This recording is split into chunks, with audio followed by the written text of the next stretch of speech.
Today we want to address the question, a single question. Where did the human race come from? It's a straightforward question. Where do we come from?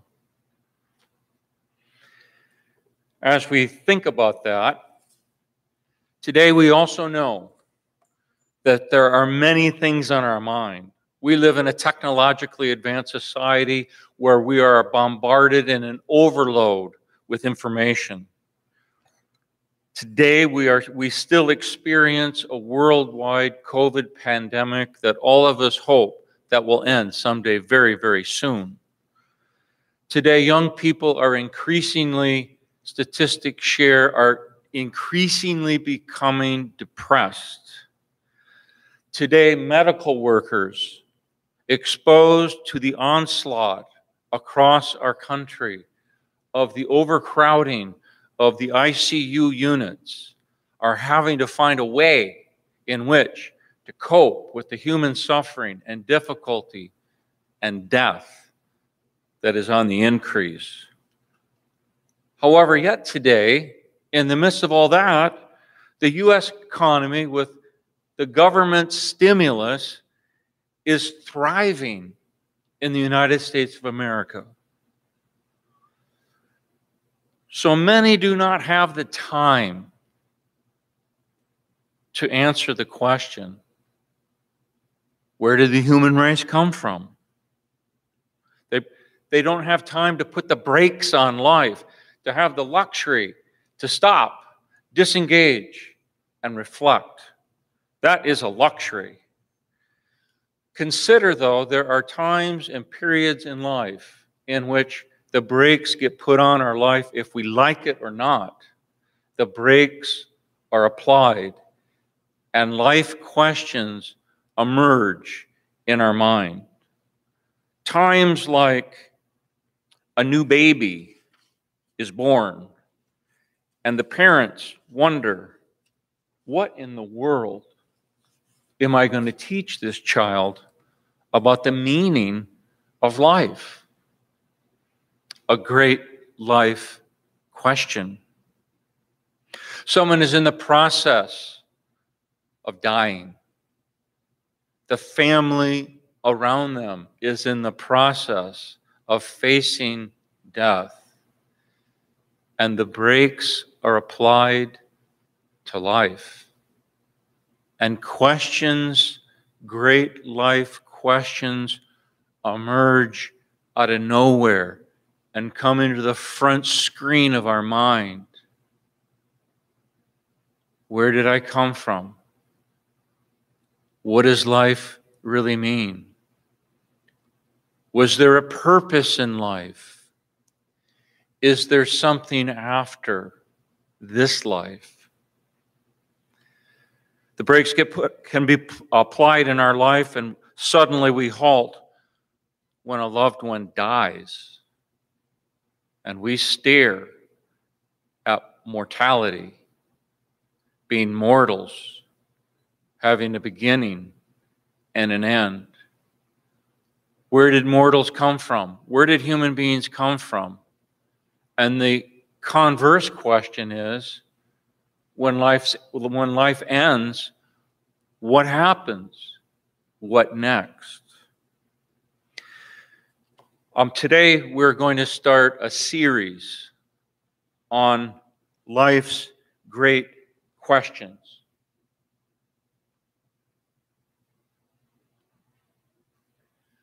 A worldview is like a hidden lens we look through to make sense out of life. Most people don't look at, critically evaluate, ask questions to their worldview. It runs on automatic in everyone's mind. Every person on the planet has a worldview. And with that worldview, they make sense out of what happens in life. A worldview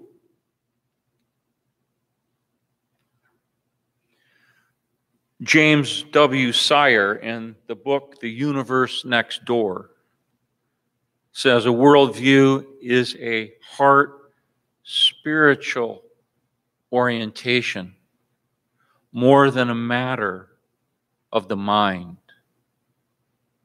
A worldview is a heart spiritual orientation. If someone is religious or not, it involves the human heart more so than the human mind. And so today, we launch a whole series of presentations on life's great questions. The great questions that define life, hopefully serve to make sense of life itself, the life that each one of us are living.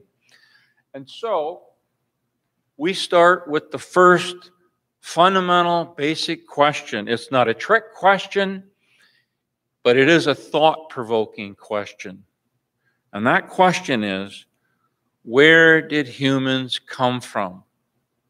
More personably to us would be, where did you and where did I come from? Because that question answers a lot of other questions in someone's worldview. It's a basic question. It's not a trick. It's an honest endeavor to look into, to peer into, what are the options today as we circulate in Los Angeles with people that we meet. What are we hearing as alternatives of different views of how did the human race get here? Where did it come from?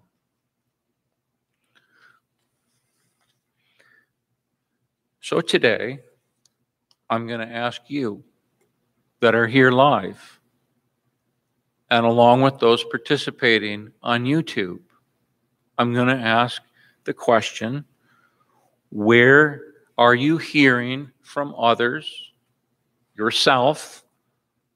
How did the human race get here?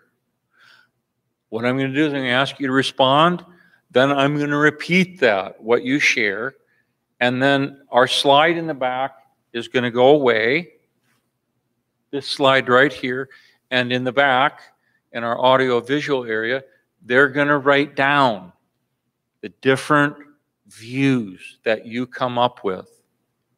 And from there, we're going to look at some pros and cons to worldviews. So, I'm going to ask you the question, where are you hearing? Where did the human race come from? Just raise your hand and share with me. Where did the human race come from? What are the alternatives? Yes.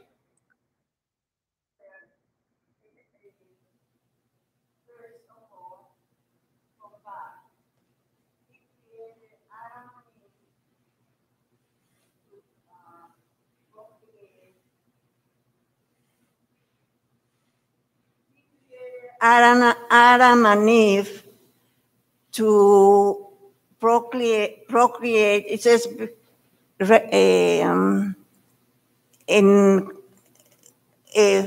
the earth. So it comes from God, especially number one, He created Adam and Eve, our first parents, and then us. Okay, so one worldview of where the human race has come from, we could write down in the back, Michelle, creationism, the creation story. So creationism is one worldview. However, there are universes next door to creationism, that worldview is entirely different than the assumptions and the story of creationism. What else are you hearing of where the human race came from? Just raise your hand. We'll bring a microphone to you and you can share. What comes to your mind? What are you hearing in life today as you travel around in the grocery store? Maybe you're at the hospital. Maybe you're talking to a friend. As you're circulating around here in Los Angeles and you're reading the paper and you're watching TV, what are you hearing as other alternatives? We have a hand right here. There is a theory that says that humans came from apes, from monkeys. That's the theory that I used to hear.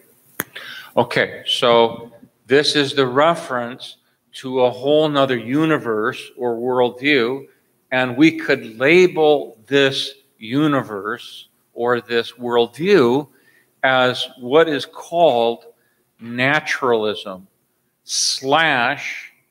evolution / secularism.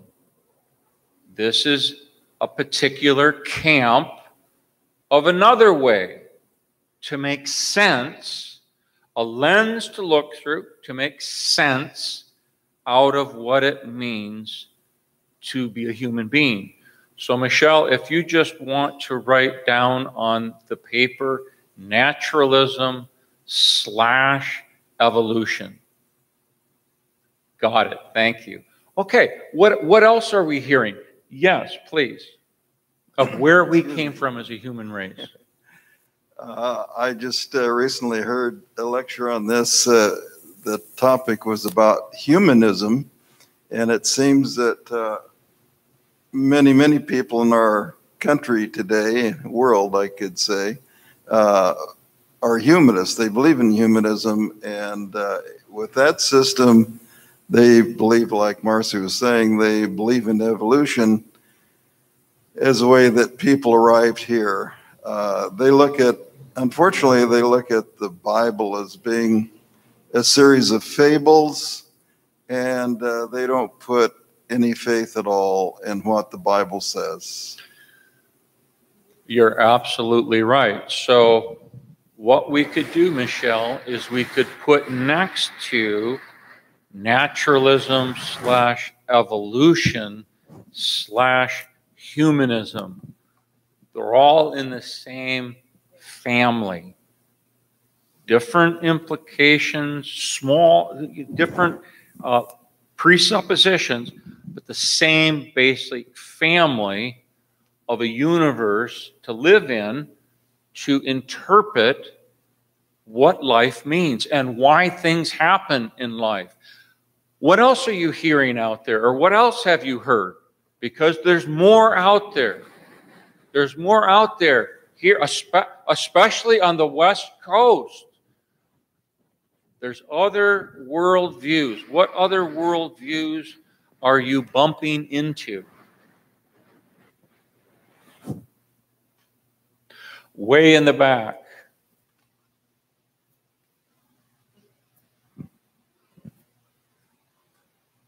When you raise your hand, you got to raise it high so I can see it. Yes, please. Where did the human race come from? What are you hearing? I've heard about the Big Bang Theory, where there's that initial sort of explosion of just matter, and not really sure, not super familiar with it. Okay, so you're referring to we're going to talk about the Big Bang. The Big Bang Theory, and the Big Bang Theory also goes, it's another word that goes into the second family of a worldview, and that's naturalism. It's especially associated with evolution. It has to do with how things started in the worldview of evolution, naturalism. Thank you so much for sharing that. Michelle, you can also write down naturalism, evolution, humanism / Big Bang. Someone else, raise your hand. What other view do people have that they share, how they make sense out of life? Way in the back, I see a hand. All I see is a hand, please. What about reincarnation?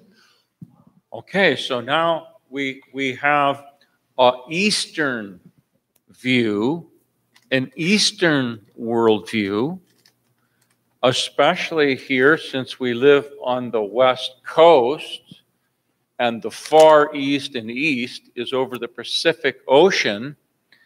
There is the worldview of pantheism.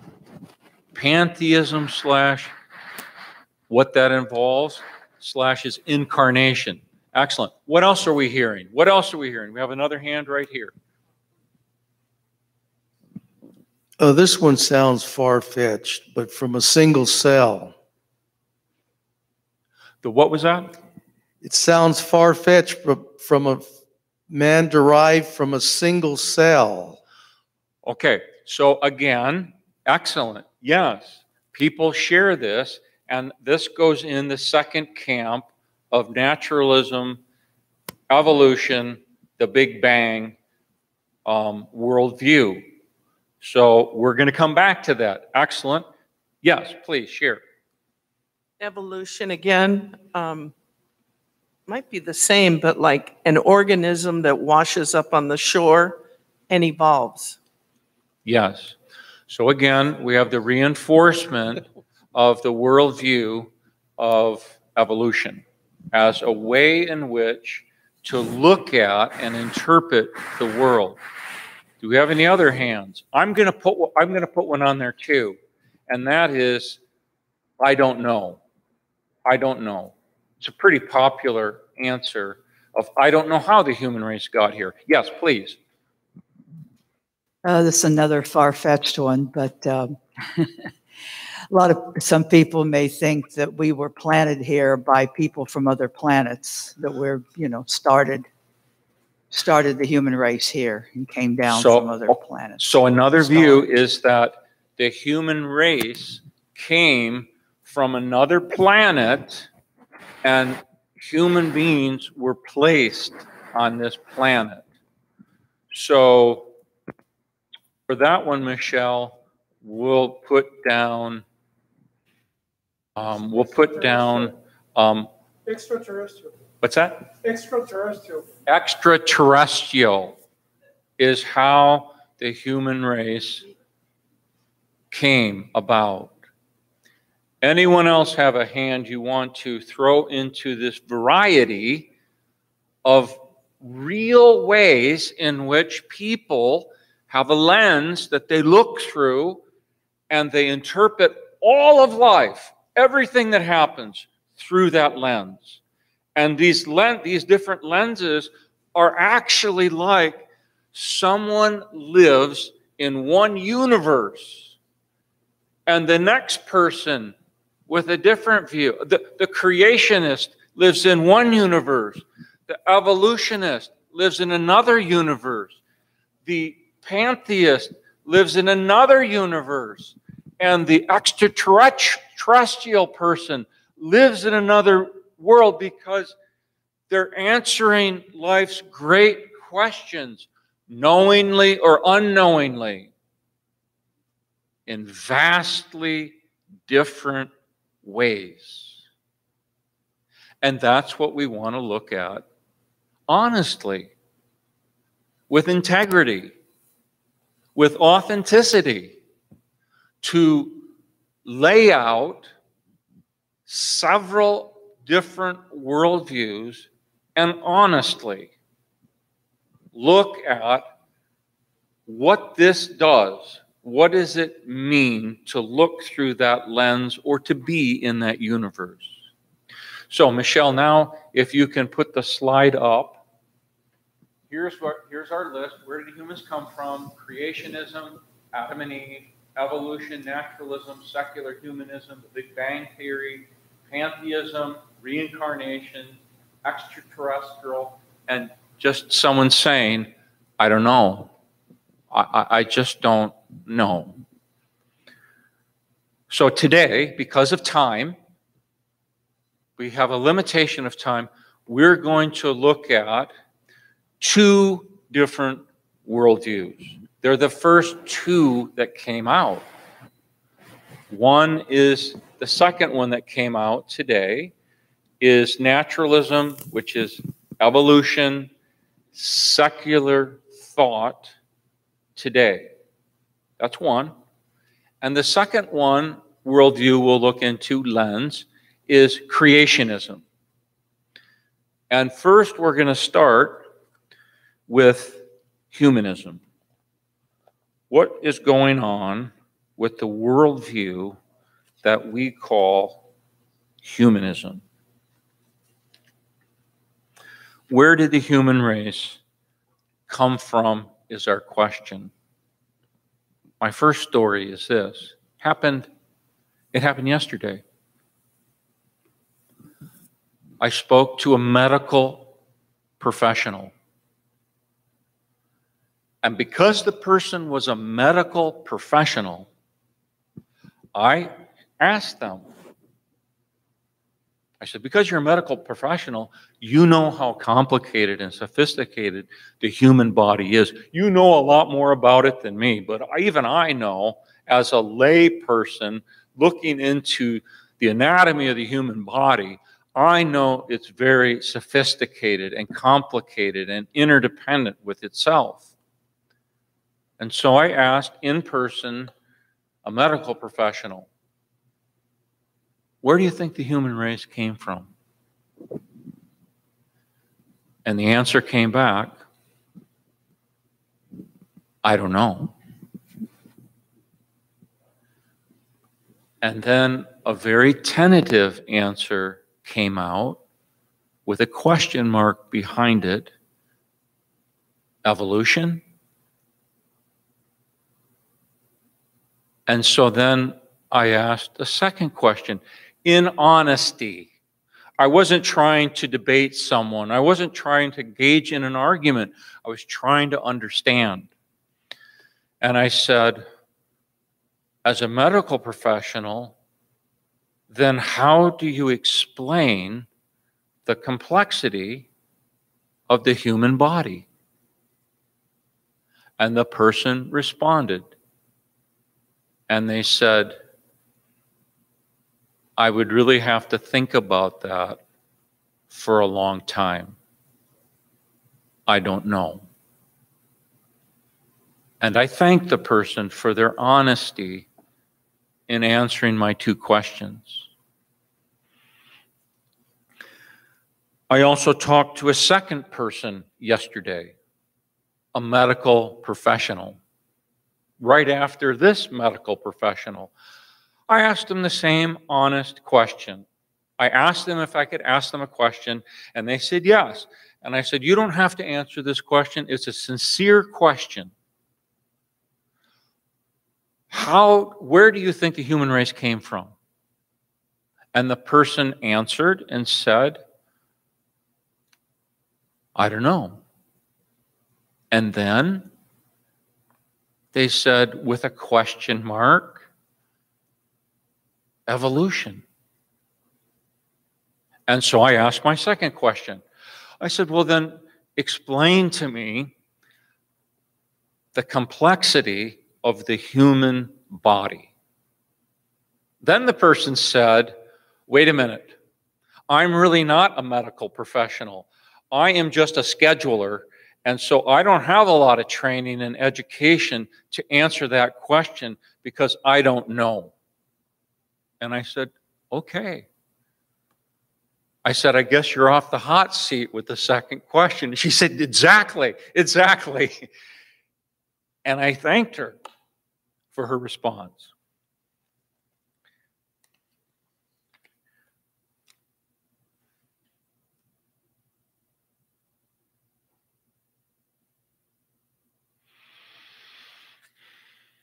As we look into naturalism or evolution, as we go a little bit deeper into what rests behind it, we find certain things as we ask life's great questions.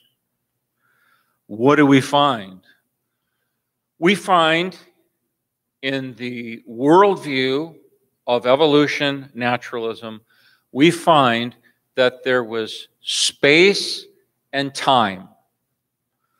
There was space and time, and that over massive amounts of time, there was a big bang that happened. And out of that random, chaotic, unplanned bang, everything started as a start of ultimately how the universe and how the human race began. Now, as we look deeper into this, as we take a closer look, we begin to understand certain things about what's underneath and what's connected to naturalism. As we take an honest, if you're listening to this on YouTube, I am not throwing stones at naturalism. I'm not. I'm simply inquiring into what is evolution, what is naturalism, what is the Big Bang composed of? What are the presuppositions that come with the Big Bang? That's what we're trying to probe into today. When we probe into the worldview of naturalism, we begin to realize there was time and space. In time and space, over a long, long period of time, there was nothing. There was nothing. And all of a sudden, chaotically, there was a big bang. And this forms a story. And this is a story many of us have heard before. And this story, one of the benefits of this view, this worldview, is that someone can think in their mind, where did the human race come from? And they say, I came because of evolution and the Big Bang. It's a story that people, it's a popular story that people have told themselves and they've heard of. This is where the human race came from. In this story, there's no God. There is only matter. There is only material matter. Evolution and naturalism as a worldview do not try to answer. They do not offer an answer to where did the human race come from. That is not the focus of this worldview. The view moves from a Big Bang to something very simple starting, and over lots and lots of time, at the back end, you get extreme complexity. The world, the universe, human beings. The view is what is called a closed system. What does that mean? That means there are only a cause and effect. There's really, in the view, there's really no choice. Everything is determined through cause. A cause happens, and there's an effect. In the view of naturalism and evolution, honestly, as we look at it, there is, to the question of what happens to when a person dies, there's nothing. There's only matter. Human reason is what's most important. Does it make sense to me? Is it logical? And this, of course, accepting this as a lens, this takes faith. This takes an act of faith to believe in naturalism and evolution. One has to believe. One cannot prove that this is the absolute worldview to look at life. There's many, many, many consequences that come out of this, many, many other questions. Today we're looking at a single question. Where did the human race begin? We're drastically limiting ourselves to Pandora's box that's starting to open up, of all kinds of questions come out of that box when we ask, where did the human race come from? And we're only zeroing in on two views, and that as a cursory overview of naturalism and evolution and creationism. The problem, one of the problems, if we are honest with ourselves, one of the promises with the view of naturalism is what many people call the big void. Have you heard of the big void before? You'll know what it is when I explain it. The big void is that inherent in human beings is the desire for purpose, for meaning, to make sense out of life. In everything that happens to us, we want it to make sense. We want it to be coherent. We don't want to be confused. We want our mind to be clear. Would you agree with that? Would you agree with that? Just nod your head if you agree with that. The big void is all of that. If we're honest and authentic, that does not come with the view of evolution. The big void is I am alone in the world and universe. Because of the survival of the fittest, I'm alienated from other people because only the strongest survive. And so this is a very, very competitive world. And only the most fit will ultimately survive. It does not engender family, community, the oneness that much of our world is hoping for, that the world will come into unity. Evolution and naturalism, it stands to logic, is directly the opposite of unity, because in the natural process of evolution and adaptation, it is only the most fit that will survive. And the key function of evolution is to survive at all costs and to evolve. This creates a huge existential need in a person's life. How do I make sense of life? How do I make meaning out of life? Who's there for me? There's no design in life. Everything is cause and effect. Chaotic. Meaning, a meaningful life is not there.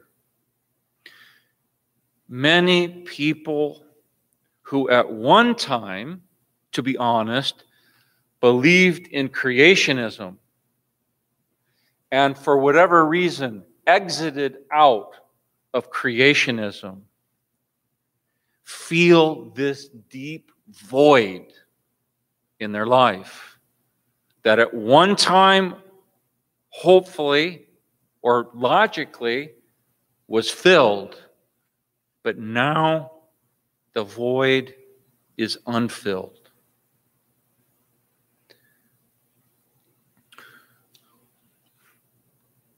Story number 3. And in my notes, I have to find it, and then I'll tell you the story.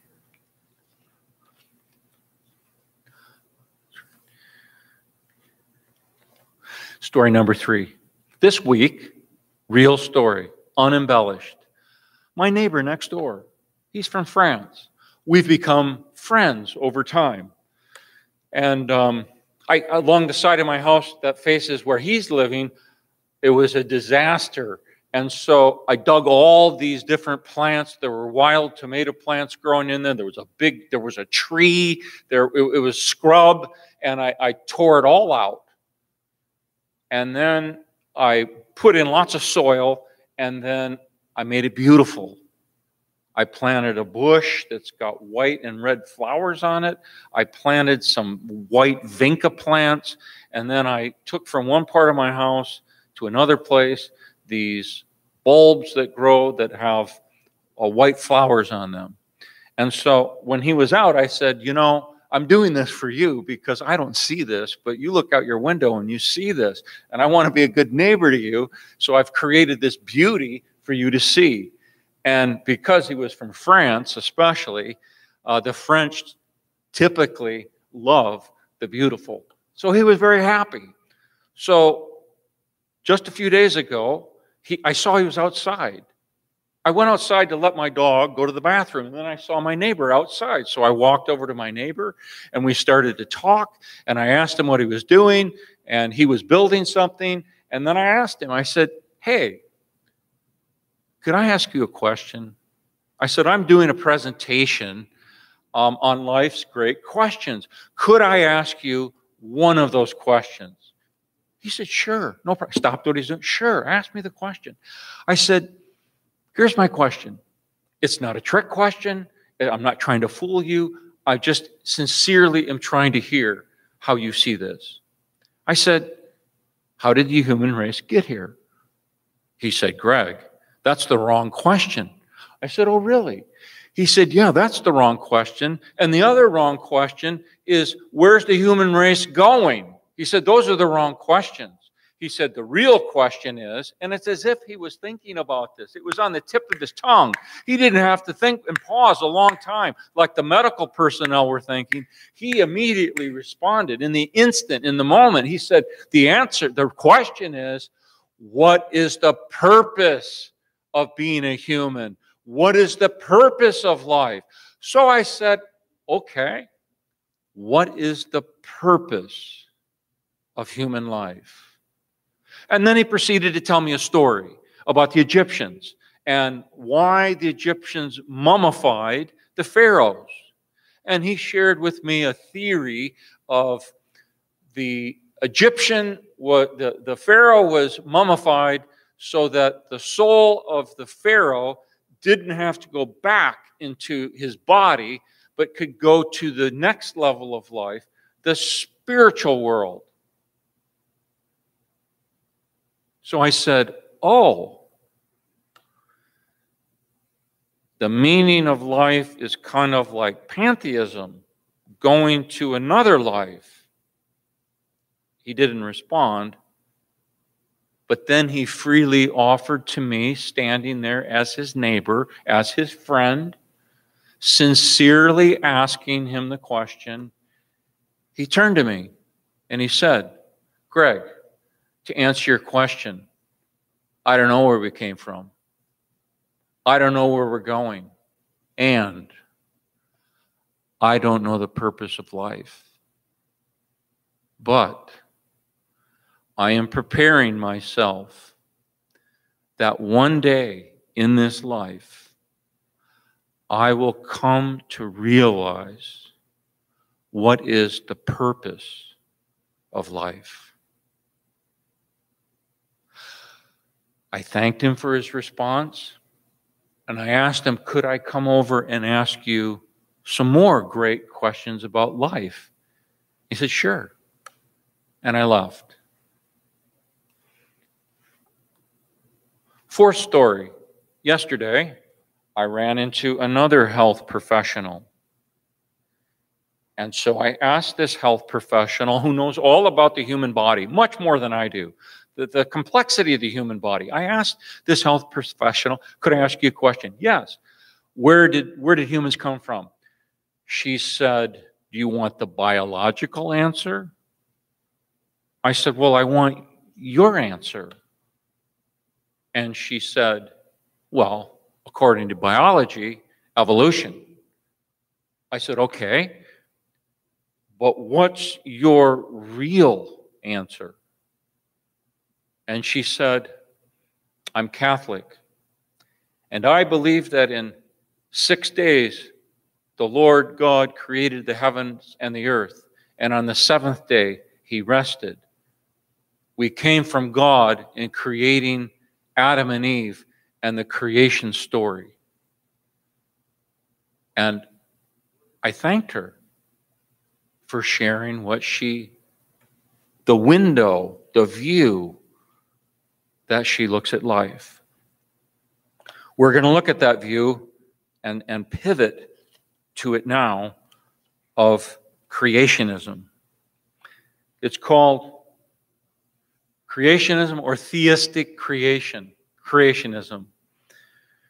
It too, like naturalism, has a story. The story goes like this. It's found in the Bible, Genesis 1:1. In the beginning, God created the heaven and the earth. It is the starting point of the creation story. In this story, if we look under the hood of the story, in the Bible, in Genesis 1 and 2, we find something structural going on underneath the story. In the story, we see and understand that there is a God, and as God creates, he forms structure in the story. And secondly, in the form and structure he creates, he then goes about filling the form with life. What do I mean? Here's what I mean. In the creation story of 7 days of creation, in the beginning of time, that a creationist would believe, the story starts with day 1. God creates light. Second day, there's a vault or sky overhead, which we call an atmosphere, and there's water over the whole face of the world. On the third day, God acts to separate the water from land. And on the land, he places vegetation. Then on the fourth day, and I want you to see this in parallel of what is actually going on in the story. In the fourth day, the first day, the light is the light of God. On the fourth day, God fills the world now with the lights, the sun and the moon. On the fifth day, God fills the vault and atmosphere of the sky plus water, which creates oxygen to support life. God places in the sky, in the creation story, birds. And on the land, or in the water, God now fills the structure, the form, with a variety of fish. Then on the sixth day, on the land and the vegetation that God has created, God fills the form with life. First, it's animals, land animals. And ultimately, the end of the story, the sixth day, the climax of creation, God creates humanity. Then God does something that indicates the kind of God he is. He creates another day, seventh day. Seventh day, it's all about God's finished work of creation and the call for Adam and Eve to rest with him, God. This would indicate in the story, if we ask the question, what kind of a God is the creationist God? And we would observe, one, powerful God. And we would also observe highly personal God. Because of the seventh day, God wants to rest with humanity. And we know that relationships take time. The story is revealing an assumption about the creationist view of God, that God's powerful and extremely personal. What comes with this worldview, just like secular humanism, there are points, there are assumptions that come with the story, with the worldview. Those points, those assumptions are, there is a beginning that can be known to human existence.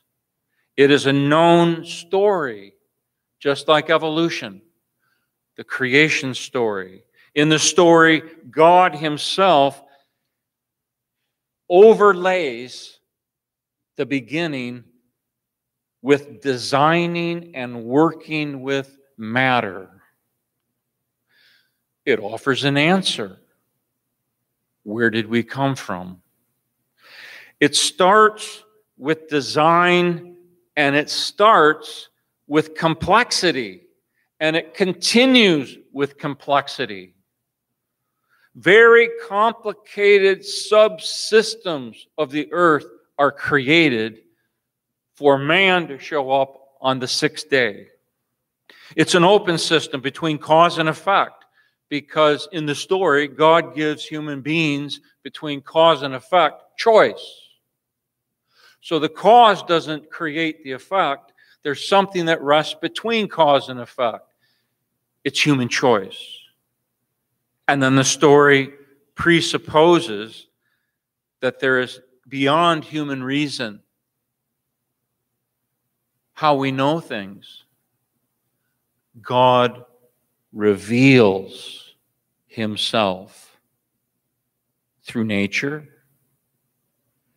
and through written word. And of course, to be honest and authentic, this takes faith too, to operate with a creationist mindset universe, just as it takes faith to operate in a mindset of naturalism and evolution. They both take faith. You cannot absolutely prove either set of assumptions. However, with creationism, the great void is filled. How is it filled? The void is filled with meaning and purpose from the story of knowing where I began, which then answers, where am I going? And it answers who I am. And it also answers the question of meaning, a relationship with the Creator God fills the void of what does existence mean. That answer comes from knowing the Creator who created us. Then, of course, the seventh day reveals this as well. But also in the creation story, we can't forget one other aspect. God had an insurance policy. God had an insurance policy with Himself. If something went wrong with what He created with human choice, God, before He started creation, had an insurance policy. Well, what's that? God had an insurance policy if something went wrong, just like a builder, an architect has insurance policies. If the building doesn't work out, the insurance policy kicks into gear. The Bible says in Revelation 13, verse 8, it speaks of God's insurance policy. Revelation 13:8 says, the Lamb who was slain from the creation of the world. What does that mean? That means that if something would go wrong with the human race, God already had an insurance plan to make things right. Well, what's that?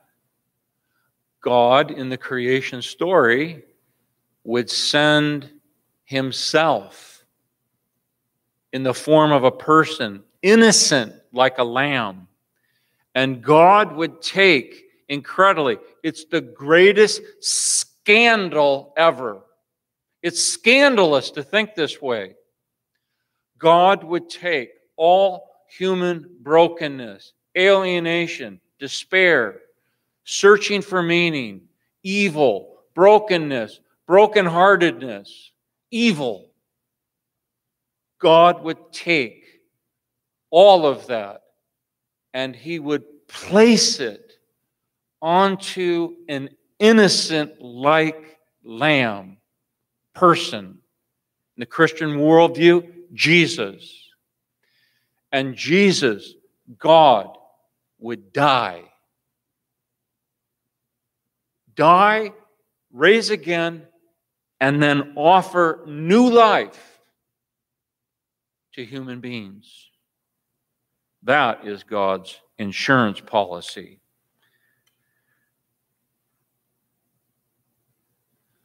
How do we explain human complexity?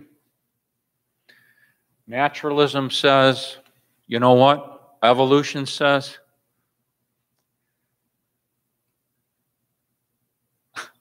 I really don't know. I don't know. I'm open for more information, but I don't know.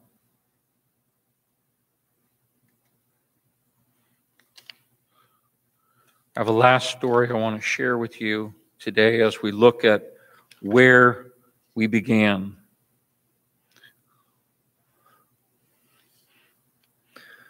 When I was talking to one of the health professionals yesterday in response to her response, where did human life come from? I don't know. How do you explain human complexity? I don't know. Just being honest, I shared this simple story. I was in a hospital for a checkup. And so I said to her, I was in a new hospital, beautiful hospital, small hospital. I looked around at the hospital and I said, let's suppose that we're going to build a hospital. And she said, okay. And I said, well, we would have to find an architect. And the architect, there would be some discussion about needs and plans and what needs to happen. And then the architect would dream and come up with a dream of what the hospital is going to look like. And then the architect would have to make all kinds of plans for building. And we call those blueprints. But it just wouldn't be one blueprint to build a hospital. There would be layers and layers and layers of sophisticated, complicated plans. Then when the architect was done with the dream, the big picture of what's going to happen and the plans, then the architect would call for craftsmen and craftsmen and craftswomen, people highly trained. And they would be sequenced in an order. And they would work with material. They would work with the dirt. They'd work with cement. They would work with aluminum walls. They would work with drywall. They would work with electricity. They'd work with plumbing, lighting, roofing. All of those workers would have to be sequenced in the order to build the hospital. They would have to be sequenced and coordinated so that they showed up with the material at the right time to build the hospital. Of course, to build the hospital, there'd have to be supervision. The supervision of overseeing what happened would be there so that it was done correctly, because a hospital is a very complicated thing. And so the supervisors, they would communicate and they would coordinate what was happening, and they would evaluate what is happening. They too would have an insurance policy. Because if anything went wrong on that building, something went wrong, someone dropped a steel beam on someone's head and killed them, they'd need insurance. And so believe me, before the hospital would ever start, there would be the taking out of an insurance policy. And finally, in the hospital, they would bring in very extremely complicated machinery like X-ray machines and MRI machines and the ability to do an analysis on blood. And then they would bring workers into the hospital, and all of those workers would be highly sophisticated, trained. Just consider the doctors in the hospital. Many of them specialize. There's there's urologists, there's brain surgeons, there's internists, there's the people who deal with eyes, there's ears, nose, and throat, there's bone doctors, because the human body is so complex. The human body, to treat the human body in the hospital, it is so complex. Doctors they specialize and they subspecialize to understand one system of many coordinated in the human body. The last question is, what lens or worldview answers the cry of the human heart? What worldview answers that? And that cry, and we can hear it today if we're honest: who loves me? What worldview answers the cry, who loves me? Evolution, matter, randomness, cause and effect. I'm a sophisticated form of an evolved animal. Or creationism, with a creator who designed all of life, the world, for mankind in its beauty and wonder. In the creation story, takes one day and says to Adam and Eve, halt all your work. Stop. It's done. Spend time with me because I love you.